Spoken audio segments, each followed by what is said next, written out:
की स्वदेशी विषयीची पहिली कविता सावरकरांनी बरोबर 100 वर्षापूर्वी म्हणजे 1898 मध्ये स्वदेशीचा फटका या शीर्षकाखाली स्वदेशी विषयीची पहिली कविता सावरकरांनी लिहिलेली आहे. पुष्कळांना याची माहिती नाही आणि पुष्कळ ही गोष्ट विसरले की कलकत्ता काँग्रेसमध्ये राष्ट्रीय चतुसूत्रीच्या अंतर्गत स्वदेशी आणि बहिष्कार याचं उच्चारण अध्यक्षपदावरून दादाभाई नौरोजीने करण्याच्या आधी, कारण 1906 ची काँग्रेस होती, 7 ऑक्टोबर 1905 ला विदेशी वस्त्रांची पहिली होळी हिंदुस्थानात झाली. ती पुण्यात झाली. नरसिंह चिंतामण केळकर अध्यक्षस्थानी होते आणि ही होळी सावरकरांनी ऑर्गनाईज केली होती, सावरकरांनी पेटवलेली होती. 7 ऑक्टोबर 1905. त्याच वेळेला योगायोगाने सांगायला हरकत नाही की हिंदू मनोवृत्ती कशी असते. आपण फार उदार आहोत. त्याही प्रसंगी लक्षात आलं, स्वदेशीचे काही विरोधक असतील ते सोडा, पण स्वदेशीचे समर्थक आहेत ते सुद्धा किती निरनिराळ्या इंटेन्सिटीचे असू शकतात त्याही वेळा अनुभवाला आलं. सावरकरांनी होळी पेटवायची होती. नरसिंह चिंतामण केळकर अध्यक्ष होते. लोकमान्य टिळक उपस्थित होते. यांचं भाषण झालं. नरसिंह चिंतामण केळकर संतुलित विचारक, बॅलन्स थिंकर म्हणून प्रसिद्ध होते आणि ही आपली प्रसिद्धी कायम राहावी हे नेहमी ते काळजीही घेत. याही वेळेला त्यांचं भाषण झालं. त्यांनी स्वदेशीचा पुरस्कार केला, बहिष्काराचा पुरस्कार केला, पण सांगितलं की आपण विदेशी वस्त्रांची होळी पेटवावी हे योग्यच आहे.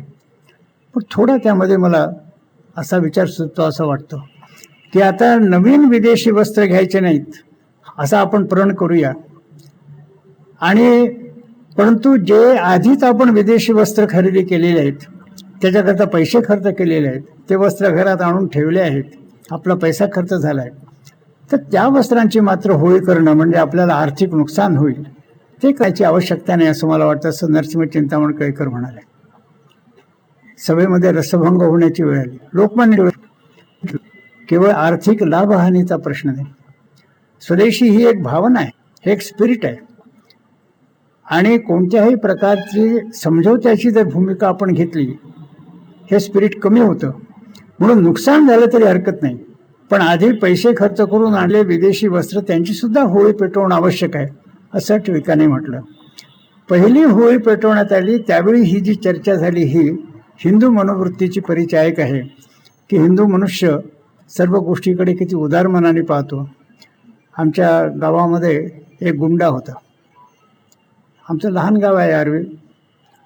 तो बऱ्याच गडबडी करत, म्हणून आमचे हे जे व्हाईट कॉलर लोक होते, वकील, डॉक्टर, इंजिनियर, ते म्हणायचे की याला बेटायला चांगलं पिटलं पाहिजे. पण गुंडामध्ये भांडणं झाले, लोकांनी मारलं, तो मेला तर आम्ही सगळे एक गोळा झालो. हे प्रौढ लोकही होते, आम्ही मुलंही होतो. आम्ही यांना म्हणताना ऐकलं होतं की याला चांगलं पिटलं पाहिजे. पण तिथे आल्यानंतर मग हे मंडळी म्हणायला लागली, हा गुंडा होता, याला मारायला तर पाहिजेच होतं, पण हे जरा जास्तच झालं. ही मनोवृत्ती आहे. तेव्हा स्वदेशीविषयी त्यांची भावना चांगली आहे, त्यांच्यामध्ये सुद्धा किती डिग्रीज आहेत हे आपल्या लक्षात येतं. अशा स्थितीमध्ये 100 वर्षापूर्वी पहिली कविता स्वदेशीचा फटका लिहिणं आणि पहिली होळी स्वदेशीची ही त्यांनी सावरकरांनी ऑर्गनाईज केली. असे कितीतरी फर्स्ट आहेत, किती सांगायचे, आणि सगळे सुपरलेटिव्हमध्ये आहेत. म्हणून सावरकरांच्या विषयी पूर्ण न्याय देणारं भाषण जर द्यायचं असेल, मला वाटतं एक 15-16 तास त्याला द्यावे लागतील. मध्ये काही बोलणं होईल असं मला वाटतं. सावरकरांचं प्रत्यक्ष दर्शन माझं मी इंटरमध्ये असताना झालं. बॅरिस्टर जमनादास मेहता इतक्यात बाहेर मुलं आहेत, त्यांना त्यात तर पांदानावर बसलेली जी बाकीची मंडळी होती ती अशी बाजूला झाली. समोर हे मुलं येऊन बसले. सावरकरांनी आपल्या भाषेत म्हटलं, मी त्यांच्या भाषेचं अनुकरण नाही करू शकत, तर त्यांनी म्हटलं की मुलांनो, तुम्ही मला गो बॅक का म्हणता हे लक्षात येत नाही. मी तुमचं काय वाकडं केलं आहे. इतक्यात एक 9th क्लासचा मुलगा उभा झाला. आता आमची मराठी मीडियम तर होती, आम्हालाच इंग्लिश चांगलं येत नव्हतं, पण इंग्लिशमध्ये प्रश्न केला, mister Savarkar, what is blue print of your Hindu nation. तर आम्ही सगळं समजलो की हा जो कम्युनिस्ट टीचर आहे त्यांनी हे माणसं पढवून पाठवलेले आहेत. तर त्यांनी विचारलं की mister Savarkar, what is the blue print of your Hindu nation. सावरकरांनी आपल्या चष्म्यातून त्याच्याकडे असं बारकाईने पाहिलं. कोणाला, मुलांनो, तुम्ही जिंकलात, मी हारलो. मी तुमच्या प्रश्नाला उत्तर देऊ शकत नाही. पण मग इकडे पाहून त्यांनी सांगितलं, म्हणाले असं आहे. मुलंही ऐकत होते की एक अवधीमध्ये असा होता काल ज्यावेळेला 3 देशाचे 3 क्रांतिकारक लंडनमध्ये होते. आयर्लंडचे डी व्हॅलेरा, रशियाचे लेनिन आणि सावरकर. तर त्यावेळेला लेनिनच्या मागेही गुप्तचर असल्यामुळे रशियाचे ते कुठेतरी अंडरग्राऊंड राहण्याची इच्छा असेल, तर सावरकरांच्या इंडिया हाऊसमध्ये 3 दिवस त्यांनी आश्रय घेतला होता. तर त्यांची त्यांना एका अलग खोलीत ठेवण्यात आलं होतं. दिवसभर भेट व्हायची नाही. रात्रीचं डिनर मात्र सावरकर आणि लेनिन यांचं एकत्र होत असे. तर म्हणाले, मी लेनिनला एक दिवस असं विचारलं की तुझा हा इझम वगैरे काय, याच्यामध्ये मला काही इंटरेस्ट नाही, पण मला एक विचारायचं आहे की जर रशिया तुझ्या ताब्यात आला तर तुझ्या कम्युनिस्ट रशियाचा ब्ल्यू प्रिंट काय राहील हे सांग. तर म्हणे लेनिनने मला असं म्हटलं की तुम्ही असं कसं मला विचारता. तो हसून असं म्हणाला की तुम्ही मला हा प्रश्न विचारावा अशी वेळ आली आहे का. असं आहे म्हणाले की ब्ल्यू प्रिंट इव्हॉल्व होण्याची सुरुवात तेव्हा होते ज्यावेळेला जे राष्ट्र आपल्या ताब्यामध्ये असेल त्या राष्ट्राची पुनर्रचना करण्याची संधी आपल्याला प्राप्त होते. नॅशनल रिकन्स्ट्रक्टची संधी आपल्याला प्राप्त होते. त्यावेळेला ब्ल्यू प्रिंट इव्हॉल्व होण्याची सुरुवात होते. तोपर्यंत जे असतं ते एवढंच असतं की काही गाईडिंग प्रिन्सिपल्स असायला पाहिजे की नवीन राष्ट्ररचना कशी व्हावी. तर ब्ल्यू प्रिंट नव्हे, गाईडिंग प्रिन्सिपल्स दिलेले आहेत, ते तुम्ही वाचलेले आहेत. तेव्हा त्या गाईडिंग प्रिन्सिपल्सच्या प्रकाशामध्ये ज्यावेळी आम्ही पुनर्रचनेला सुरुवात करू तेव्हा मार्क्सच्या गाईडलाईन्सच्या प्रकाशामध्ये आम्ही राष्ट्राची पुनर्रचना करू. त्यावेळीची परिस्थिती काय आहे, त्यावेळीचे प्रश्न आहेत. तेव्हा तुम्ही आज मला हा प्रश्न कसा विचारता, अजून तर ती वेळ यायची. सावरकर म्हणाले की मला जरा लेनिनने विचारलं असतं हाच प्रश्न की what is the blue print of your Hindu nation, तर मी त्याला म्हटलं असतं की अरे तुला मी हा प्रश्न विचारला, तुम्हाला म्हटलं की वेळ आली आहे का, अजून ती वेळ आलेली नाही, तर तुला काय वाटतं त्या हिंदू नेशनच्या ब्ल्यू प्रिंटची वेळ आज आमची आलेली आहे. आम्ही या स्थितीमध्ये आहोत की इथून आता नवराष्ट्र निर्माणाचा आम्ही प्रारंभ करू शकतो. तर तू हा मला प्रश्न कसा विचारतोस हे मी लेनिनला विचारू शकलो असतो. पण म्हणाले हे आता विद्यार्थी आहेत, ज्यांना मी काय सावरकरांना काँग्रेसमध्ये घ्यावं की घेऊ नये ही चर्चा होती. त्याच वेळेला 2 माणसं होते, सावरकर आणि मानवेंद्रनाथ रॉय. तशी जनतेमध्ये त्यावेळेला उत्सुकता होती की सावरकर आणि मानवेंद्रनाथ रॉय यांना काँग्रेसमध्ये स्थान मिळेल का. परंतु त्याच सुमाराला त्रिपुरा काँग्रेस, नेताजी सुभाषचंद्र बोसांचं प्रकरण आणि ह्या सगळ्यामुळे सावरकरांनाही नाही, मानवेंद्रनाथ रॉयलाही नाही, आपल्यापेक्षा कोणताही श्रेष्ठ पुरुष काँग्रेसमध्ये यूज द्यायचा नाही, नाहीतर आपल्याला एक रायव्हल उत्पन्न होईल, मोनोपोली ऑफ लिडरशिप आपली जाईल, ही भावना त्यावेळेला असल्यामुळे न मानवेंद्रनाथ रॉयला घेण्यात आलं न सावरकरांना घेण्यात आलं. एका अर्थी बरंच झालं. परंतु काँग्रेसने मान्यता दिली नाही म्हणून नेताजी सुभाषचंद्र बोस यांचा मोठेपणा कमी झाला असं नाही. काँग्रेसने मान्यता दिली नाही म्हणून मानवेंद्रनाथ रॉय यांचा मोठेपणा कमी झाला असं नाही. आणि काँग्रेसने मान्यता दिली नाही म्हणून सावरकरांचा मोठेपणा कमी झाला असं नाही आहे. हा संस्थेवर अवलंबून नव्हता. त्यांच्याविषयी सर्वच क्षेत्रामध्ये इरिस्पेक्टिव्ह ऑफ पॉलिटिकल पार्टीज किती सन्मानाची भावना होती ही आपण लोकांनी प्रत्यक्ष पाहिलेलं आहे. मानवेंद्रनाथ रॉय नवीन युरोपमधून आले होते. कम्युनिस्ट इंटरनॅशनलच्या पोलिट ब्युरोचे ते मेंबर म्हणून राहिले आणि लेनिनशी भांडण करून ते आले होते. म्हणजे एवढ्या श्रेष्ठ स्तरावर की लेनिनशी भांडण करण्या इतक्या श्रेष्ठ स्तरावर, स्टॅलिनशी भांडण करण्या इतक्या श्रेष्ठ स्तरावर ते कम्युनिस्ट इंटरनॅशनलमध्ये होते. त्याने मेक्सिकोच्या क्रांतीचा सूत्रपात केला होता. चायनामध्ये कम्युनिस्ट पार्टीची स्थापना करण्यामध्ये पुढाकार घेतलेला होता. असा हा श्रेष्ठ पुढारी हिंदुस्थानात आला. आता हे हिंदू महासभेचे अध्यक्ष होते सावरकर. मुंबईलाच राहणं होतं. तर मानवेंद्रनाथ रॉय आणि त्यांच्या पत्नी एलेन रॉय या मुंबईला होत्या. H.B. वाडिया म्हणून त्यांचे शिष्य म्हणा, फॉलोअर म्हणा हे होते. तर त्यांनी सांगितलं की सावरकरांना I have to pay homage to Savarkar, engagement घ्या. एंगेजमेंट घेतली. वाडियाने त्याचं वर्णन केलं, मजेदार आहे. ते म्हणाले की एम.एन. रॉय नेहमी युरोपियन ड्रेसमध्येच असत, पण त्या दिवशी म्हणाले ते जिना उतरून खाली आले, अगदी बंगाली कुर्ता, ते बंगाली अशा प्रकारचं ढिलं धोतर, पूर्ण बंगाली वेशामध्ये, आणि पत्नीची वाट पाहत होते. हे खुर्चीवर होते, पत्नी वरून येऊन राहिली, ती युरोपियन ड्रेसमध्ये होती. तर राय म्हणाले नाही नाही, तू ड्रेस बदल, साडी नेसून ये, आपल्याला सावरकरांना भेटायला जायचं आहे. आपण जर युरोपियन ड्रेसमध्ये गेलो तर सावरकरांना आवडणार नाही. पत्नीला परत पाठवलं, तिला साडी नेसायला सांगितलं आणि सावरकरांना भेटायला एम.एन. रॉय आणि त्यांच्या पत्नी शुद्ध भारतीय वेशामध्ये गेल्या. ही जी त्यांच्या मनातली भावना, म्हणजे ते कम्युनिस्ट इंटरनॅशनलमध्ये लेनिन स्टॅलिनशी भांडण करण्या इतक्या योग्यतेचे हे हिंदू महासभेचे, राजकीय दृष्टीने परस्पर दक्षिण आणि उत्तर ध्रुवासारखं अंतर, परंतु सावरकरांच्या व्यक्तिमत्वाविषयी किती त्यांना अभिमान होता हे आपल्याला यावरून दिसेल. कलकत्ता अधिवेशनच्या वेळेला जेव्हा सावरकर कलकत्त्याला गेले आणि मग बंगालचा थोडा दौरा केला, त्यावेळेचे वर्तमानपत्र जर आपण, त्या काळामध्ये नेताजी सुभाषचंद्र बोसांना जेवढी पब्लिसिटी बंगालच्या पेपर्सनी दिली, त्या दौऱ्याला सावरकरांच्या तेवढीच पब्लिसिटी बंगालच्या, हे आपल्यातले जे पांढरे केस असलेले लोक आहेत त्यांच्या लक्षामध्ये असेल. मी बंगालमध्ये प्रचारक म्हणून गेल्यानंतर त्यावेळेला माझ्या लक्षात आलं की सावरकर अंदमानमध्ये असलेले एक तर हे एक दैनिक वर्तमानपत्र बंगालीमध्ये बसुमती म्हणून चालवत.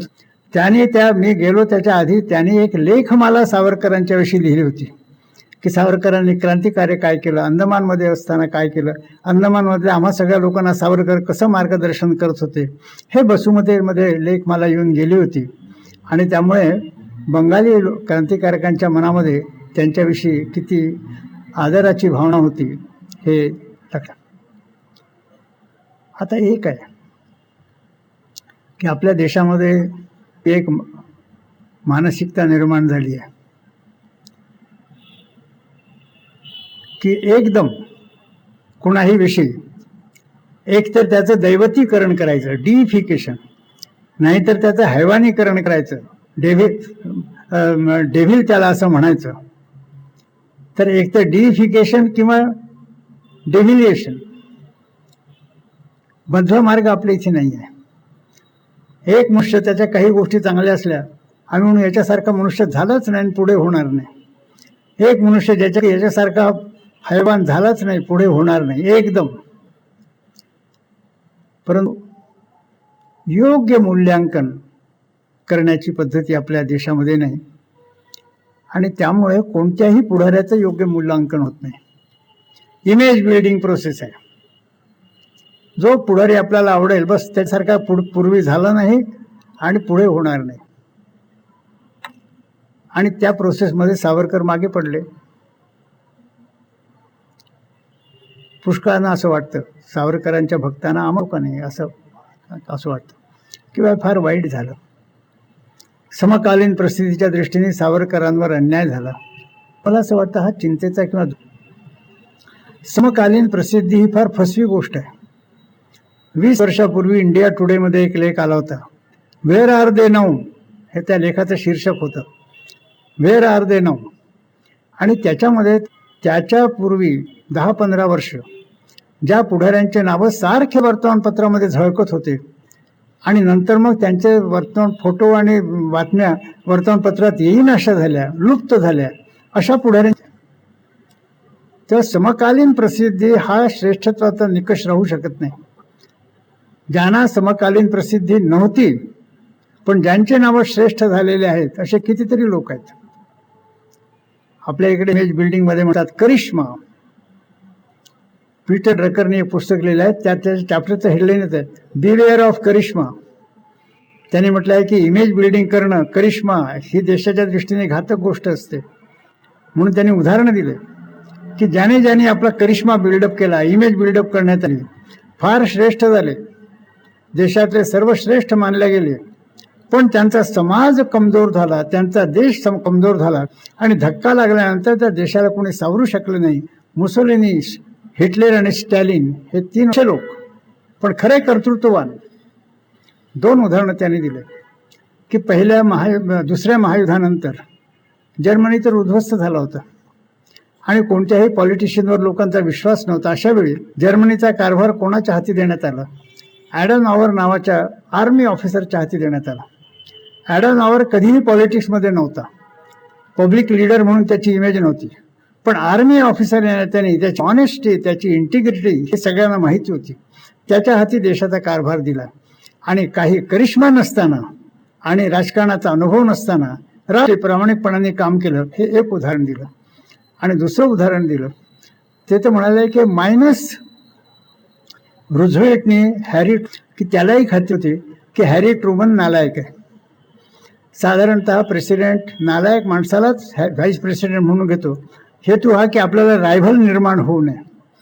तर हा नालायक आहे म्हणून याला घेण्यात आलं. अमेरिकन लोकही जाणत होते. रुझवेल्टचा मृत्यू झाला, हे अध्यक्ष झाले. त्यावेळेला याच्याविषयी मायनस पब्लिसिटी असेल.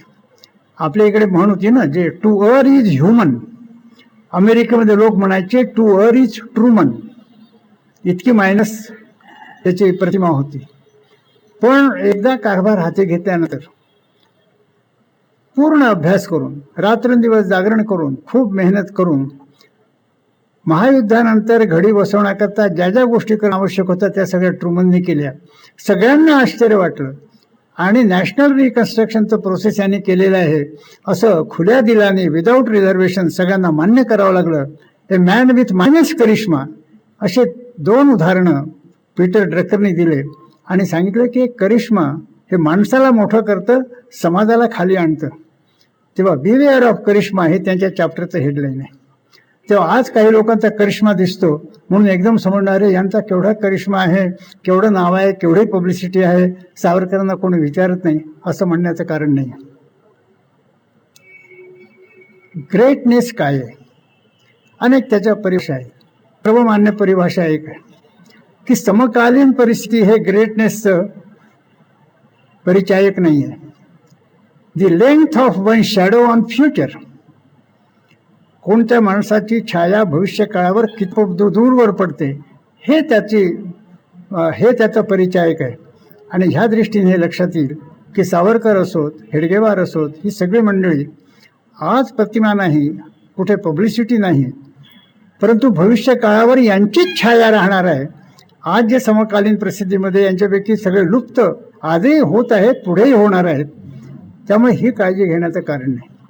परंतु ही सार्वजनिक जीवनामधली प्रोसेस लक्षात घेतली पाहिजे. जेव्हा खरा श्रेष्ठ पुरुष निर्माण होतो तेव्हा त्याच्याविषयी असूया, जेलसी ही काही लोकांच्या मनात निर्माण होते. त्याच्या विरुद्ध खोटा करतात, त्याला खाली पाडण्याचा प्रयत्न करतात आणि त्या काळामध्ये हा प्रयत्न यशस्वी होतो. आणि म्हणूनच सॉक्रेटिसला हेमलॉक विष देण्यात आलं, म्हणूनच जीसस ख्राइस्टला सुळावर चढवण्यात आलं. आणि म्हणूनच ज्या किसान मुलींनी जिथे सेनापती हारले होते, राजे हारले होते, सरदार हारले होते, तिथे स्वातंत्र्य संग्रामाचं पुढारी पण घेऊन इंग्रजांना फ्रान्सच्या बाहेर हाकलण्याचं महान कार्य केलं होतं. तिच्याविषयी पॉलिटिक्सच्या मनामध्ये भाव निर्माण झाला की रे हीच तर कदाचित हेड ऑफ स्टेट होणार नाही, म्हणून तिच्या विरुद्ध यांनी प्रचार केला. आता प्रचार काय करणार? ही प्रत्यक्ष स्थिती होती जोन ऑफ आर्कविषयी की सरदार, राजे, सेना कोणीही इंग्रजांना हरवू शकलं नाही. ह्याने सांगितलं की मला साक्षात्कार झाला ईश्वराचा की फ्रान्सला वाचवण्याचं तुझं जीवन कार्य आहे. तिच्या नेतृत्वाखाली सेना लढल्या, अशिक्षित होती, सेना यशस्वी झाली. पण पॉलिटिशियन्सच्या स्वभावाचा जेलसी हा एक भाग असतोच. त्यांना वाटलं कदाचित हिच्याच हाती फ्रान्सचे सूत्र न देऊ. त्यांनी प्रचार सुरू केला. काय म्हणणार, तिने काम केलं नाही म्हणणार असं शक्य नाही. तेव्हा त्यांनी मोठ्या चतुराईने प्रचार केला की अरे ही जोना फार्क एक स्त्री आहे. काय तुम्हाला असं वाटतं की जो पराक्रम केला आहे तो एक किसान महिला करू शकते? करू शकत नाही. तेव्हा ही सामान्य किसान महिला नाही, शी इज ए विच. ही डायन आहे आणि डायन असल्यामुळे तिने हा पराक्रम केलेला आहे. पराक्रम केला आहे खरं आहे, फ्रान्सवर उपकार केला आहे खरं आहे, पण ही कोण आहे हे लक्षात ठेवा. सामान्य महिला हे करू शकत नाही. त्या अर्थी विच आहे, ही डायन आहे. आणि हिला जर आपण जिवंत ठेवलं तर आज तिने इंग्रजाला हरवलं, उद्या आपली दुर्दशा ही करेल. तेव्हा शक्य तितक्या लवकर पकडून नष्ट केलं पाहिजे. लोकही त्या प्रचारामध्ये आले. तिला खांबाला बांधण्यात आलं, जिवंत जाळण्यात आलं. फ्रान्सला स्वतंत्र करणाऱ्या किसान महिला जिवंत जाळण्यात आलं की डायन आहे म्हणून. पण हे सगळे अन्याय फार काळ चालले का? सॉक्रेटिसला ज्यांनी हेमलॉक दिलं त्यांचे नावं कोणाला माहिती नाही. सॉक्रेटिसच्या थिअरीज आज जगमान्य झालेल्या आहेत. जीसस ख्राइस्टला ज्यांनी फाशी दिलं, सुळावर दिलं, त्याचं नाव लोकांना आज माहिती नाही. जीससचे अनुयायी सर्व जगात पसरलेले आहेत. आणि जोना फार्कला ज्यांनी जाळलं त्यामध्ये पोपचा आदेश होता, परंतु ज्यांनी जाळलं त्यांची नावं लोकांना माहिती नाही. पण एक 50-60 वर्षाच्या आतच लोकांच्या लक्षात आलं की आपण दिशाभूल झालेलो होतो. पुन्हा जोना फार्कला राष्ट्रीय वीरस्त्री म्हणून करण्यात आलं आणि सर्व देशामध्ये तिचे पुतळे उभारण्यात आले 50-60 वर्षात. आणि ज्या पोपनी आणि व्हॅटिकन सिटीनी तिला विच म्हणून घोषित केलं होतं, तिला जाळण्यात आल्यानंतर 480 वर्षांनी पोप साहेबांनी सर्क्युलर काढलं, शी इज अवर सेंट पॅट्रन. तर न्याय मिळतोच, प्रत्येकाला न्याय मिळतो. शांततापूर्वक वाट पाहण्याची ही गोष्ट आहे. आणि सावरकरांना सुद्धा न्याय मिळणार आहे, पूर्ण न्याय मिळणार आहे. समकालीन प्रसिद्धीच्या आणि इमेज बिल्डिंगच्या आधारावर जे पुढे येत आहेत त्यांच्या नावावर टिकणार नाही. आणि the length of one shadow on future ही सावरकरांची राहणार आहे, त्यांना डिक्राय करणाऱ्या लोकांची राहणार नाही. हे आपण समजलं पाहिजे. पण मी आपल्याला सांगितलं की आपल्यामध्ये आज असं वातावरण निर्माण झालेलं आहे, तऱ्हेतऱ्हेचे गैरसमज येते. आता इथे संघाची मंडळी आहेत, सावरकर भक्त आहे. काही लोकांनी हेही सुरू केलं, सावरकर श्रेष्ठ की डॉक्टर हेडगेवार श्रेष्ठ. म्हणजे मला आठवण होते एकाने असं म्हटलं आहे की when God wants to punish any great man he gives him followers. परमेश्वर जेव्हा एखाद्या श्रेष्ठ पुरुषाला शिक्षा देऊ इच्छितो, सजा देऊ इच्छितो, तो त्याला अनुयायी देतो, बस त्याचं काम होतं. असंच आहे. शिवगण आणि विष्णुगण यांच्याविषयी असं म्हणतात की दोन्ही एकासमोर आले, हे एकमेकासमोर आले. प्रत्येकामध्ये आपापला अभिमान होता. लढाई सुरू झाली. लढता लढता त्यांनी पाहिलं तर शिव आणि विष्णू एकमेकाला आलिंगन देऊन राहिले होते. म्हणजे शिवगण आणि विष्णुगण आपसात लढून राहिले होते. शिव आणि विष्णू एकमेकाला आलिंगन देत होते. आणि म्हणून म्हणण्यात आलं की शिवस्य हृदयम विष्णूर विष्णोश्च हृदयम शिवः. तेव्हा सावरकर आणि हेडगेवार यांची ही परिस्थिती आहे. परंतु फॉलोअर्स जे आहेत त्यांच्यापासूनच त्यांच्या पुढाऱ्यांनी सावध राहण्याची स्थिती असते. अशा निरर्थक चर्चा करण्याचे एक हौस आपल्या देशामध्ये आहे. त्यामुळे आपण दिग्भ्रमित होण्याची आवश्यकता नाही. सावरकरांचं बहुआयामी असं व्यक्तित्व आहे. आणि मी आपल्याला सांगितलं की संपूर्ण सावरकर सांगायचं असेल 15-16 तास लागतात. तसं हे करायचं नाही. परंतु मुख्य गोष्ट ही पाहायची असते किंवा प्रेरणा काय आहे. प्रेरणा जर असेल, सत्यसंकल्प असेल, प्रेरणा योग्य असेल, मग जे काही धोरणं घेतले असतील, काही बरोबर असतील, काही चुकीचे असतील, काहीशी आपण सहमत असू, काहीशी असहमत असू, हे चालणार. हे म्हणणं की एकाला श्रेष्ठ मानलं तर त्याचं सगळंच चांगलं म्हणायचं, ही काही बौद्धिक दासता बरोबर नाही. पण एखाद्याला वाईट म्हटलं तर त्याचं सगळंच वाईट म्हणायचं, ही बौद्धिक दासता सुद्धा बरोबर नाही.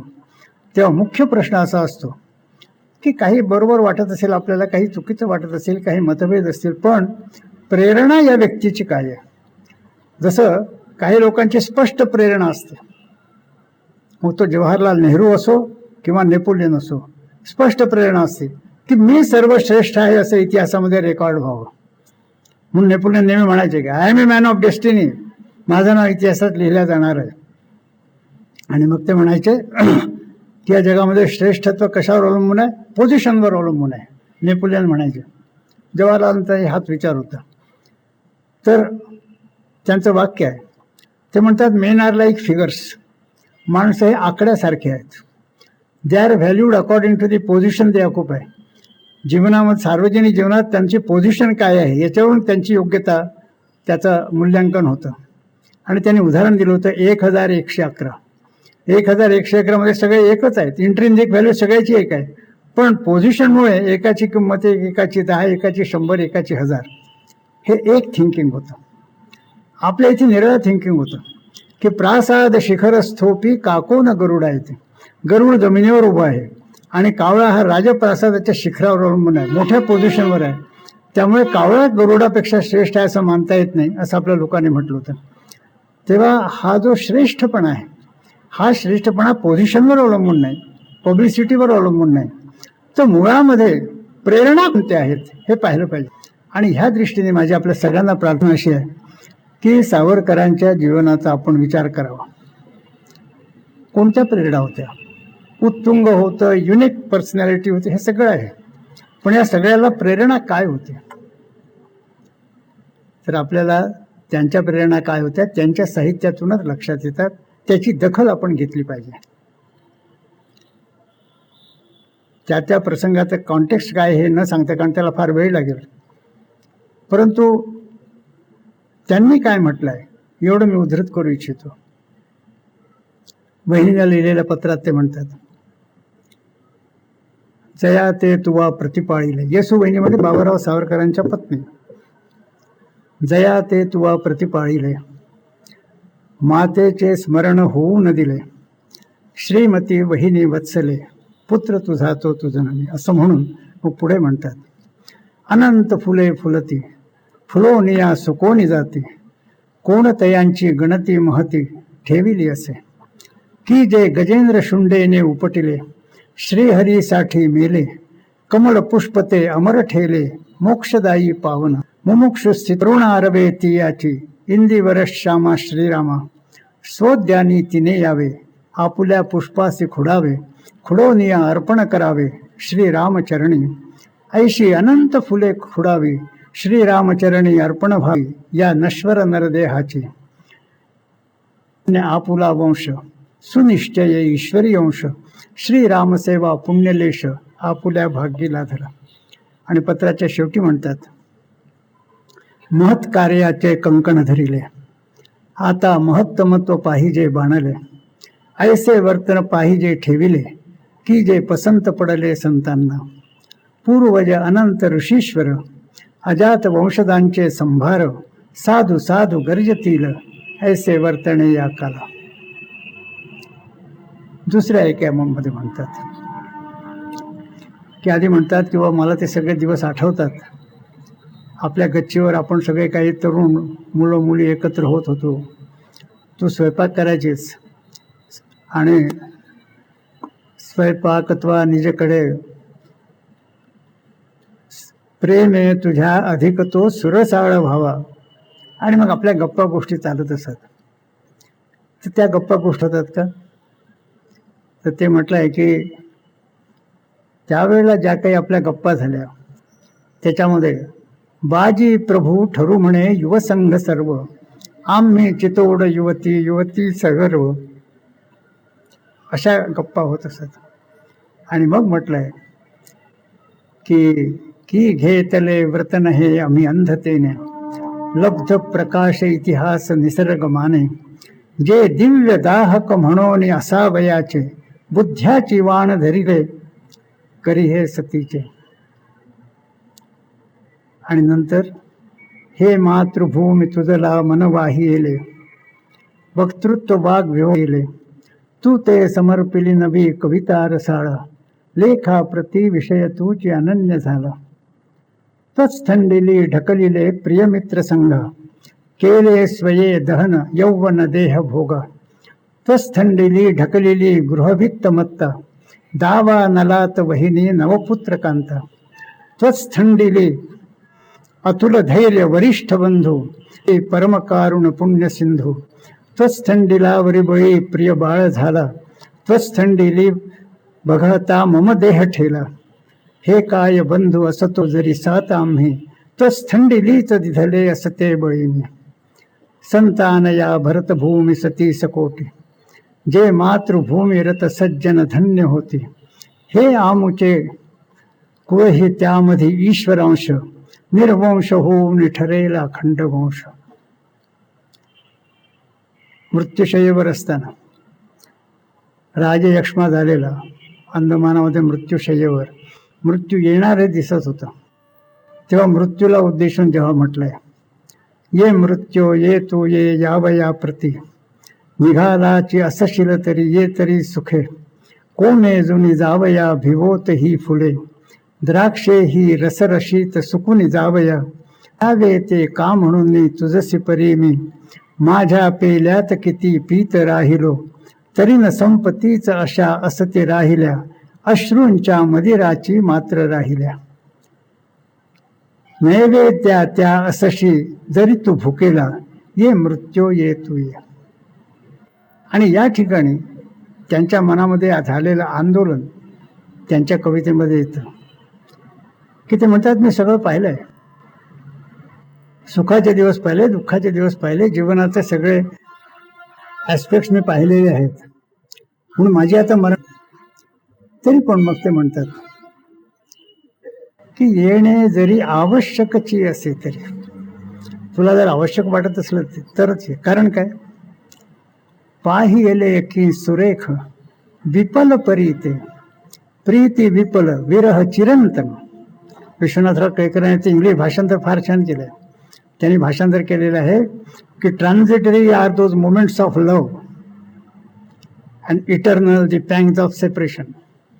तर प्रीती विपल विरह चिरंतन नवी वयी, प्रौढ धुरंधरहीन जी शकती तोलण्या. तीच धुरा नववयात तोलणे घडे, म्हणून असे अजूनी अपुरीत राहिली. खेळाची हौस हसत चांदण्यामध्ये या आयुष्याच्या मम. तरीही जाणून की न ययातीची ही हौस पुरेशी, होई जरी आयुष्याचाची सर्वतो. नृपती करी खेळ एक आणि पाहुणी, इच्छेच्या बीजा फल भोग लागता. इच्छेची बीजेची त्यात फिरोनी, आणि अनुभवून की एक भुकेची, एक जेवणाने जी तृप्ती राहली. तृप्ती सहस्राव्या ही भोजनामुळे, असते ती तितुकीची आणि तशीची. मी दे तुझं अनुमोदन, असंच जर असेल तुझं अनुमोदन. पृष्ठे या जशी, पृष्ठे जी पुढले ती मागल्या तया. पृष्ठांची असली पुनरुक्तीची तरी, ये मृत्यू ये तू ये. हे मानसिक आंदोलन आहे. तर प्रेरणा त्यांच्या काय होत्या हे महत्वाचं आहे. प्रेरणा नेपोलियन सारखी नव्हती. प्रेरणा ही नव्हती की आयावटी करता सर्वस्व समर्पण, हीच प्रेरणा.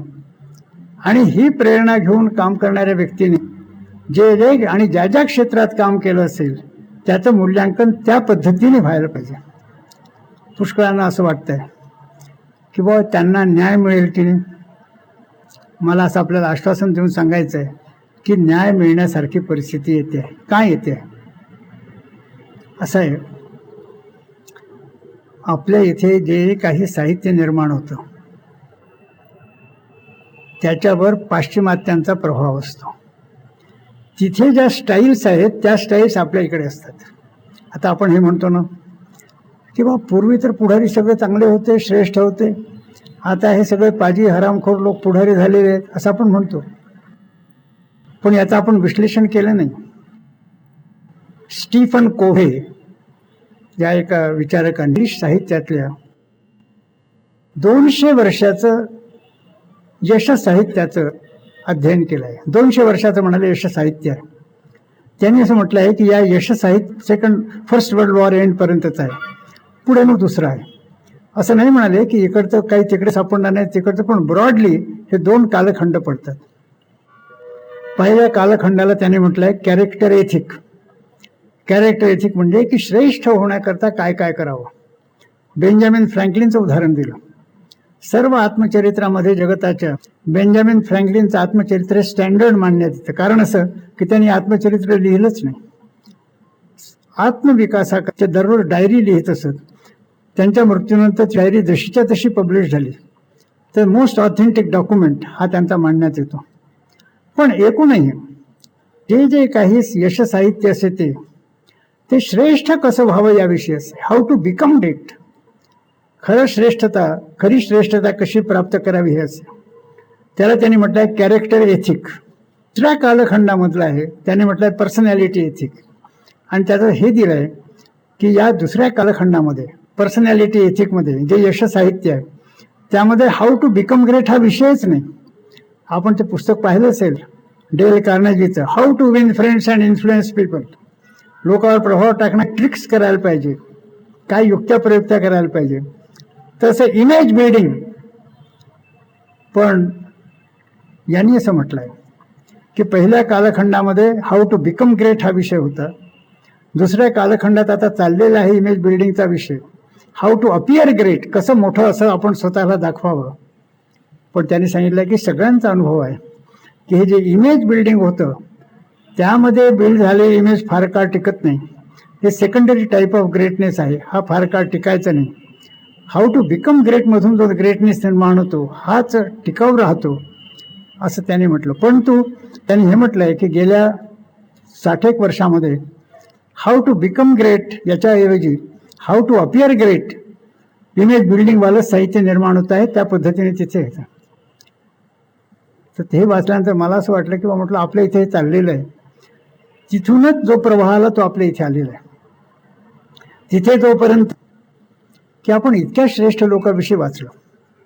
काही लोकांचं हाऊ टू बिकम ग्रेट या पद्धतीने मोठे आहेत, काही लोकांनी इमेज बिल्डिंग केलं म्हणून मोठं आहे. पण खरोखर आणि इमेज बिल्डिंगमध्ये असं असतं की साधारणतः समानच असं की हा पुढारी अतिशय करुणामय हृदयाचा होता. अमुक दृश्य पाहून त्याचं हृदय असं गहिवरून आलं. हे लिंकनविषयी म्हणता येतं आणि DB ठेंगडेविषयी म्हणता येतं. असे सारखे संस्मरण हे असे पद्धती आहे. आणि सुपरलेटिव्ह लावायचे. नुसता वक्ता नाही, उत्कृष्ट वक्ता, नुसता संघटक नाही, सर्व कुशल संघटक, सुपरलेटिव्ह. तर म्हणाले हे सगळं. पण याच्यामध्ये मला असं दिसलं की critical evaluation of leadership quality, नेतृत्वाचे गुण ह्या दृष्टीने क्रिटिकल मूल्यांकन असं म्हणजे कोणाचंही झालेलं माझ्या पाहण्यात नाही आलं. म्हणून मी मुद्दाम असा विचार केला की कोणातरी एका माणसाच्या संपूर्ण साहित्य वाचून टाकायचं. तर अब्राहम लिंकन हा त्याचा आवडता विषय होता. अब्राहम लिंकनचं सगळं साहित्य त्यांनी वाचलं. तर माझ्या असं लक्षात आलं नाही की त्याच्याविषयी सगळी माहिती आहे, पूर्ण माहिती आहे, नुसतं इमेज बिल्डिंग नाही आहे, खरी माहिती आहे. पण हा विषय घेऊन, हा दृष्टिकोन घेऊन की critical evaluation of leadership quality, जी त्या सगळ्या साहित्यात मला कुठे काही दिसलं नाही. म्हणून म्हणाले मी एक उपक्रम हाती घेतला की सगळ्यांना पत्र लिहिले, सगळ्या साहित्यिकांना, सगळ्या पुढाऱ्यांना, लायब्ररीजना, बुकडे पोचना सगळ्यांना पत्र लिहिले की मला या विषयासंबंधी लिंकनचं जर काही आलं असेल की critical evaluation of leadership quality, हे जर तुमच्या पाहण्यात आलं असेल तर तुम्ही मला त्या पुस्तकाचं नाव सांगा किंवा आर्टिकलचं नाव सांगा. त्यांनी सांगितलं मी इतके पत्र लिहिले. सगळ्यांनी सांगितलं की हा पर्टिक्युलर विषय घेऊन कुठेही काही आर्टिकल आले नाही, कुठेही काही पुस्तक आलेलं नाही. एकूण आलेलं आहे श्रेष्ठ कसे होते. पण हा एक ॲस्पेक्ट लिडरशिप क्वालिटीचं इव्हॅल्युएशन, तेवढं मला आश्चर्य वाटलं. आणि मग माझ्या मनात म्हणे एक विक्षिप्त असा विचार आला की लिडरशिप क्वालिटी काय असावी याविषयी स्वतः लिंकनचं मत काय होतं. तेवढं मी लिंकनविषयी सगळं साहित्य वाचलं होतं. तर आपल्याला असं काही करता येईल का की लिंकनचे वर्ड्स अँड डीड्स, त्यांनी जे काही बोलले आहेत, जे काही लिहिले आहे आणि प्रत्यक्ष जे काही काम केलं आहे, ह्याच्यावरून लिडरशिप क्वालिटीविषयी लिंकनचं मत काय होतं हे काढता येतं का. म्हणून मी अध्ययन सुरू केलं. आणि त्यांनी एक उत्कृष्ट पुस्तक काढलं आहे, लिंकन ऑन लिडरशिप. त्या पुस्तकामध्ये अलग अलग गुणाविषयी एक चॅप्टर आणि शेवटी मग द्यायचं, समराईज करायचं की लिंकन्स प्रिन्सिपल्स ऑफ लिडरशिप असं लिहिलेलं आहे. तर हा प्रवाह तिथे सुरू झालेला आहे. आता तिथे कोणतीही फॅशन सुरू झाली की आपल्या देशात यायला 5-10 वर्ष लागतात. ही फॅशन यायला 5-10 वर्ष लागतील, पण या दिशेने it will catch fancy of the people हा वाढणार आहे. हे आपल्या लोकांच्या लक्षात येणार आहे की आपण सगळ्यांना मोठं मोठं वगैरे म्हणतो, पण critical evaluation of leadership quality आहे का, ती व्हायला पाहिजे. तिथे आज निर्माण झालं, आपल्या इथे 5 वर्षांनी निर्माण होईल. आणि हा विचार जेव्हा निर्माण होईल तेव्हा ज्यांना ज्यांना समकालीन प्रसिद्धीमुळे अन्याय झाला असं आपल्याला वाटतं, तो सगळा अन्याय दूर होणार आहे. Critical evaluation of leadership quality होणार आहे आणि त्यामध्ये सर्वश्रेष्ठ लोक कोण होते हेही सगळ्यांच्या ध्यानात येणार आहे. केवळ प्रसिद्धीमुळे काही काळ चमकलेले कोण होते हे लक्षात येणार आहे. Whose shadow is longest on future हे लक्षात येणार आहे. आणि त्यावेळी सावरकरांना आणि अशा लोकांना पूर्ण न्याय मिळणार आहे. तो क्षण आता येणार आहे. पूर्वी आपल्याला शंका असते, आपण म्हणत असू की परमेश्वराच्या दरबारात न्याय सुरू झालेला आहे, क्रिटिकल इव्हॅल्युएशन झालं पाहिजे, हा विचार पश्चिमेत आलेला आहे, आपल्या इथे येणार आहे आणि त्यावेळी या सगळ्यांना न्याय मिळणार आहे. म्हणून कोणीही त्यांच्या भक्तांनी किंवा हिंदुत्व निष्ठांनी निराश होण्याचं कारण नाही. या विश्वासण्याची सुद्धा माझी योग्यता नाही, तरी पण मला इथे बोलवण्यात आलं, पुरस्कार देण्यात आला. धाबे साहेबांच्या हातून पुरस्कार देण्यात आला. आम्ही 49 वर्ष एकत्र आहोत. माझी इच्छा होतीच की केव्हा तरी आम्ही दोघं एकत्र असे एका मंचावर यावे. सावरकर समितीने आमची इच्छा पूर्ण केलेली आहे.